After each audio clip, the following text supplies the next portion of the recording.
to my visionary world. It's always such a pleasure to hook up with you guys on this platform.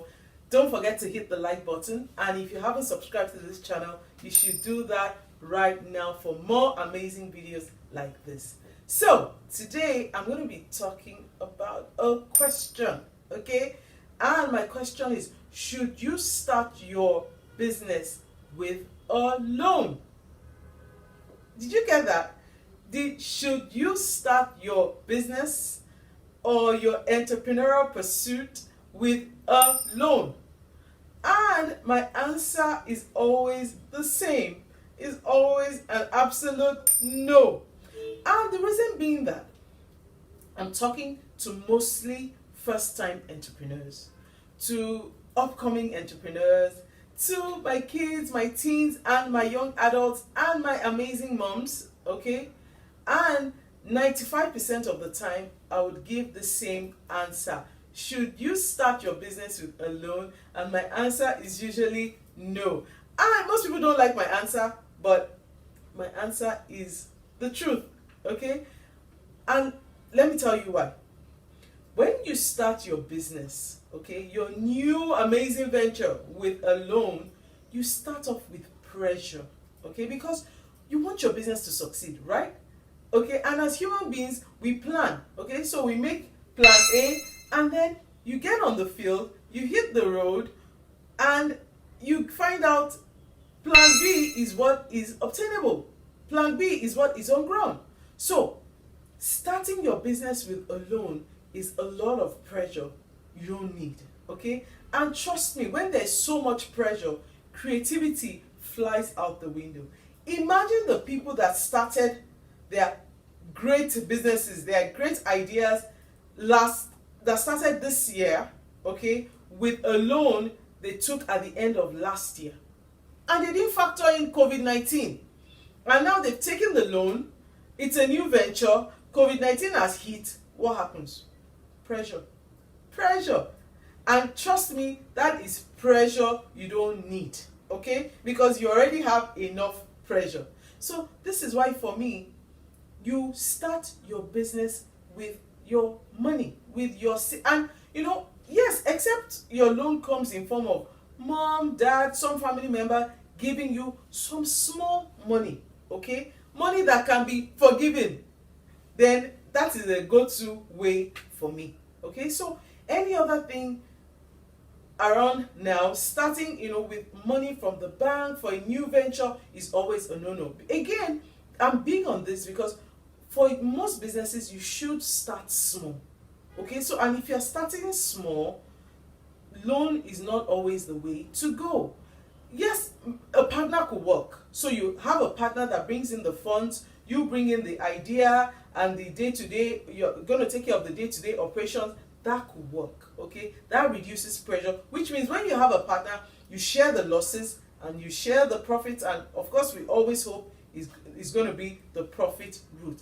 That is the way to go. And I say what I do, okay? And that was why, if you've been listening to my my classes in the last few weeks, I've been talking a lot about money. I've been talking about savings, budgeting, and all of that. And I know that when I talked about budgeting, I said that for most people, if only you were budgeting, you realize that you have the money you need. If you had an amazing plan, a good business plan, you'll realize that you don't need as much as you think. A lot of people that I've talked to personally, young people, I say, oh, they'll say, oh, we have this idea, we have this thing we want to do. I'll be like, oh, really? That sounds amazing. So how much do you need? You say, I don't know. What? You have this amazing thing you want to do, you don't know how much, you've not done any feasibility study, you've not done any practical market survey, and you want to start. So how do you know what you need? How do you know you don't have what you need? Okay? So these are some of the things you need to, these are some of the advantages of having a budget, to see the areas where you are bleeding, where you can put a stop to that bleeding, to see the areas where that are not necessary, the things you can cut off. Because when you cut off some of the spending in those areas, then you are able to save better. You are able to gather up this money to start this beautiful venture of yours. Again, this is why I encourage saving so much. Not just savings just because you want to put money in a bank for the rainy day. That is good, but you have to have a bigger plan than rainy day plan. You have to have a plan that allows you to save some of this money practically, okay, and use it to, put in that business, invest that money and all of that. And this is the way to go. And that was why I said that I entered into my entrepreneurial life, into my entrepreneurial journey with savings that was rough, hard and what, but it worked. It really worked for me, and truly I believe so strongly that when you work hard for this your seed money, you will take that business serious. You will do everything you have to do to make that business work. And this was what, after doing these 3 back-breaking work that my mom insisted I had to do, there was no way this business was going to fail. It's hard to work, and even if it failed, it had to come back alive, okay? Because I put in too much hard work, too much sacrifice and all of that. Because now I'm doing all of these 3 odd jobs, okay? I'm a graduate, but I'm doing cleaning work, I'm working in a restaurant, standing, okay? So I remember working at Upper Crust. We, when I'm in the afternoon shift, and I usually used to be in the afternoon shift 2 to 10, okay, and it's all standing. We don't sit, okay, we don't sit. And then I get all of this money, I can't spend the money, I'm saving the money towards this business, and then you tell me I'm just going to fool around with the money. No, the business had to work. I had to be serious, I had to be prudent, I had to be creative, okay, and imaginative, and I had to think outside the box because I put in too much. These are the advantages of seed money. And when I think back sometimes, I'm like, why didn't I even go to mom or dad to borrow me the money? But that was good, because if they had borrowed me the money, I don't even think I'll be here talking to you today. It will not have worked, because easy come, easy go. And that's why some of you are where you are today, because it came easy, so it went easy. Okay, I've had people that they started their big business. I know a particular girl, her rent starting, she had never done this business. Her rent alone was 10 million.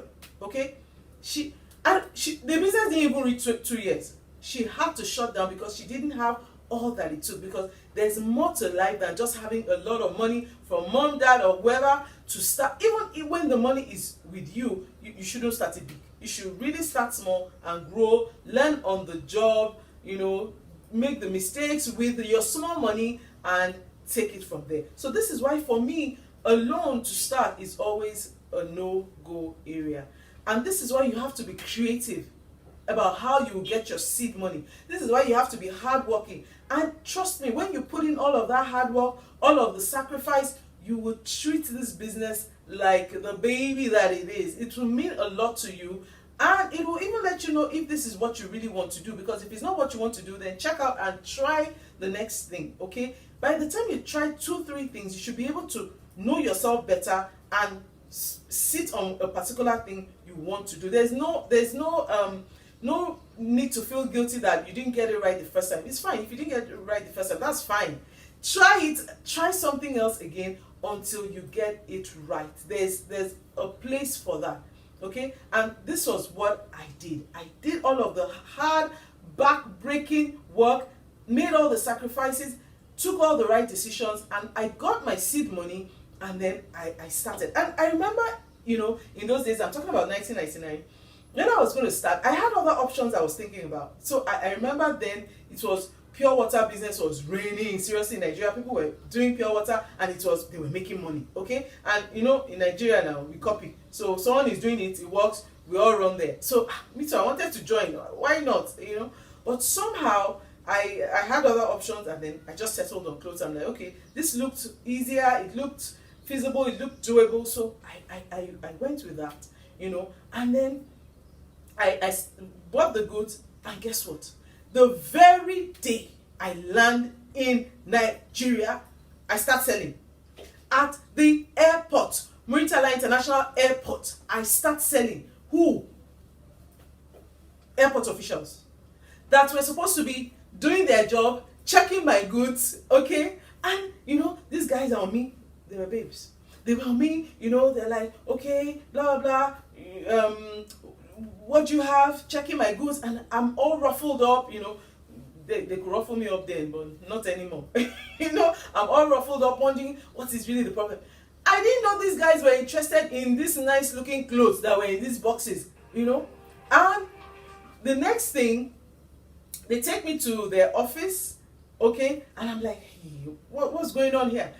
They wanted to go and conclude the deal, and that was what we did. And guess what? I was so unprepared for this situation that I had no price. So we get there, they're like, these clothes are nice. Now they were in an office, and they were not behaving again. They were excited. You know the way babies behave when we see nice clothes and all of that. And they were like, how much? And I just said some crazy amount from the top of my head because I had no plan, you know. I didn't know the plan, the success was going to hit sharp like that. And guess what? They start buying. They were tripped. They were excited about the nature of goods and the price. And they were like, they started calling each other from the different angles of the airport, and they were landing with money.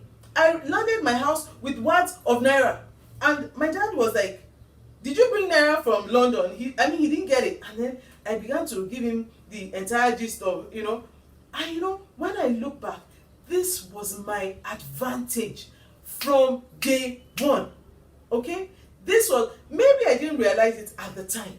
Okay? But this was my advantage. And the moment I looked at that and saw that this thing works, I began to work it. I began to know that I realized I could sell. And I began to sharpen my selling skills. I knew that, yes, that you can sell one thing, okay, but you can get better.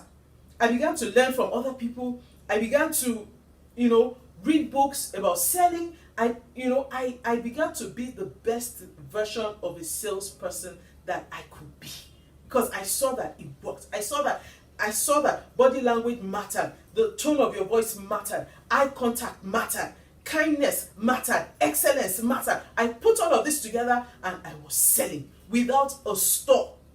It was working, okay? So my question is, what is your own comparative advantage? Have you discovered your comparative advantage? Nobody discovers anything when they are doing nothing. This is why, don't be moved about what you've done that didn't work. Be glad that you did it and you saw that you didn't really like it and you've moved on to the next thing. Because what you're doing is that you're finding out who you are. You're checking out your comparative advantage. I don't know why I got the advantage that from the get-go, I didn't really have to check all of that. But from the very first thing I did, I found my comparative advantage, okay? But guess what?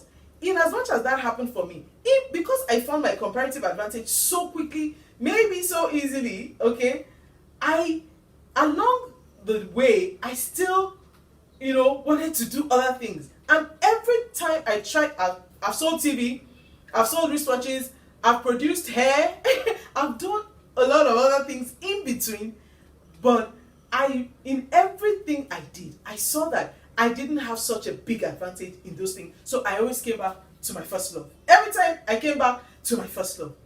What is your own first love? What is your comparative advantage? This is what you need to find out today. And let me end with a sad story. What did Nigeria do with its comparative advantage? What was our comparative advantage? Good. So in the 60s, okay, for those that don't know this story, for the younger ones, ask mom and dad or someone. I came from Ondo back then, okay, now Ekiti, but we were together then. And we had the cocoa millionaires, okay, because that was what we had. That was what we had in that area at that time. And these people took advantage of that. They exported the cocoa and they became millionaires in dollars, okay. What was the comparative advantage in the north? Okay, they had the Kuano pyramids, they had farming, they had all sorts, okay, and these people were exporting all of these advantages and they were millionaires. They were making money. People were not always looking for blue collar jobs, or people were not always looking for jobs. There were jobs and there was food, okay. People had money, okay. People were rich in dollars and in naira. And then oil came. which should have been another comparative advantage, because we met the oil here. We didn't produce it, we didn't bargain for it, we didn't negotiate for it, we met it here, okay? So that should have been a comparative advantage, but it turned out to be more of a curse, because people now abandoned their original comparative advantages and began to pursue this one, and we became local champions, because now we had a comparative advantage. We could export, okay? Now we, instead of us to take it to the next level, we didn't take it to the next level. We always took the easy way out. Nigerian story is a very long story, which I usually would not even like getting into, but I had to bring this in so that you can look at Nigeria. And because I know many of us, we say negative things, we say a lot of things, but how about you? What have you done with your own comparative advantage? What have we done in Nigeria with the farmlands? With the fact that if you just throw something on the ground, it will grow without assistance. What have we done with all of those things? Why did we abandon the groundnut pyramids? Why did we abandon all the things working in the north? A few years ago, I went to Aba for business, okay, because we have a branch in Port Harcourt, and then I happened to go to Aba, and then I saw those guys when it comes to cloth making, all of that, and this is their comparative advantage. Aba actually reminded me so much of China, and what are they doing with all of that, okay? But I must say that those guys are really trying. If they had support, if they had infrastructural support and support from the government, which they don't have, but in spite of that, those guys are diehards. They're doing a lot, okay? So let me drop that one there.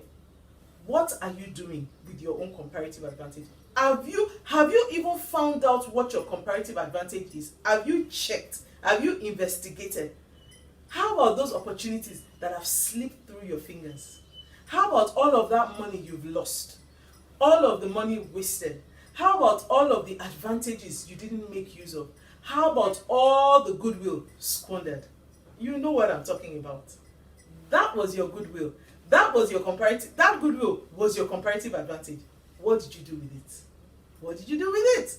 But guess what? It's sad. I had to bring this sad thing. I had to bring it to you, okay? But it's never too late. If Sanders did not give up, and then we have his Kentucky Fried Chicken business all over the world today, successful, okay, the way it is, and he made it happen at 67, you can do it, because I know you are not even 67. So I know you've made those mistakes. I know you've squandered the money, a lot has happened, but it's not too late. It's not too late for you to start. It's not too late for you to turn the table around. It's not too late for you to start again, back to the drawing board, knowing your mistakes now, and start all over again. It's not too late for you to do the odd jobs. It's not too late for you to pick it up where you missed it, where you lost it. It's never ever too late, and that is what you should do. Because I know that for Sanders to have started at 67, that could not have been his first business. He would have been trying. He has been trying different things, and then we know him with this. We put his name beside this one because this was the one that finally worked. What is the one that will work for you? And what are you going to do about it? And when are you going to do something about it? When are you going to find out what your comparative advantage is? And if you're an adult and you're listening, when you find your comparative advantage, you make it easier for your kids to get it right. And this is why I advocate for early childhood exposure to entrepreneurial education. It's very important because life is more than maths and English. Maths and English is good. I can speak English and I can add 1 plus 1, but there's more. My mom understood that there was more to life than all of that, and she pushed me in that entrepreneurial world, and I'm still there today, and I take it as my responsibility to teach others what I learned from people like my mom. So if you haven't signed up your kids for the Visionary Entrepreneurial Academy, you should feel guilty already. You should sign them up to expose them to entrepreneurial teaching, to expose them to the things you did not have an opportunity to learn when you were their age. You should do that immediately. And like I said before, if you haven't subscribed to this channel, you should do that immediately for more inspiring stories like this, so that we can all grow together. Thank you for watching. Take care. Bye.